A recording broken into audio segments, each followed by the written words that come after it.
Actress Rakul breath சிங்க்கும் அவங்களோட லவ்வரான ஜாகி பக்னானிக்கும் நேற்று செம்ம கிராண்டாக மேரேஜ் நடந்து முடிஞ்சிருக்கு. கோவாவில் இருக்க ஒரு பீச் ரெசார்ட்டில் தான் இவங்களோட மேரேஜ் நடந்திருக்கு.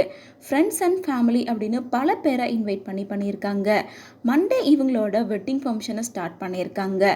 மண்டே சங்கீத் ஃபங்க்ஷன் அப்படின்னும் ஹெல்தி ஃபங்க்ஷன் அப்படின்னு சொல்லிட்டு ஒவ்வொரு நாளும் ஒவ்வொரு ஃபங்க்ஷன் சொல்லிட்டு செம்ம கிராண்டாக நேற்று இவங்களோட மேரேஜ் நடந்து முடிஞ்சிருக்கு.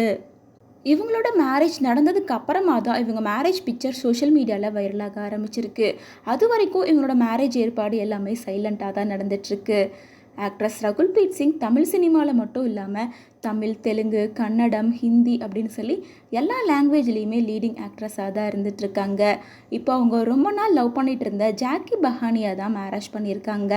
இவங்களோட மேரேஜ்க்கு friends and family, Bollywood actress அப்படின்னு சொல்லிட்டு பல பேர் கலந்துட்டுருக்காங்க. ரகுல் பிரீத் சிங் தன்னோட லவ்வரை கிட்டத்தட்ட 4 வருஷத்துக்கு மேலே லவ் பண்ணி இப்போ ஃபேமிலியோட சம்மதத்தோடு தான் மேரேஜ் பண்ணியிருக்காங்க. ஸ்பெஷலாக அவங்களோட ஹஸ்பண்ட் யார் அப்படின்னு பார்த்தோம்னா நிறைய படத்தை ப்ரொடியூஸ் பண்ணி டைரக்ட் பண்ணியிருக்காரு. அது மட்டும் இல்லாமல் சில படங்களில் நடிக்கவும் செஞ்சுருக்காரு. ஸ்பெஷலாக பாலிவுட் சைடில் இவர் நிறைய படங்களில் நடிச்சிருக்காரு அப்படின்னு சொல்லப்படுது. இதை தொடர்ந்து இவங்களோட மேரேஜ் கம்ப்ளீட் ஆனதுக்கு அப்புறமா ரகுல் பிரீத் சிங்கை அவங்க ஹஸ்பண்ட் கூட இருக்க மாதிரியான பிக்சர்ஸை ஷேர் பண்ணி மை லவ் ஃபார் எவர் அப்படின்ற மாதிரி ஒரு போஸ்டோட அவங்க வெட்டிங் பிக்சரை ஷேர் பண்ணியிருக்காங்க. இதை பார்த்த ஃபேன்ஸ் பலருமே ரகுல் பிரீத் சிங்க்கு அவங்களோட வாழ்த்துக்களை சொல்லிட்டு இருக்காங்க.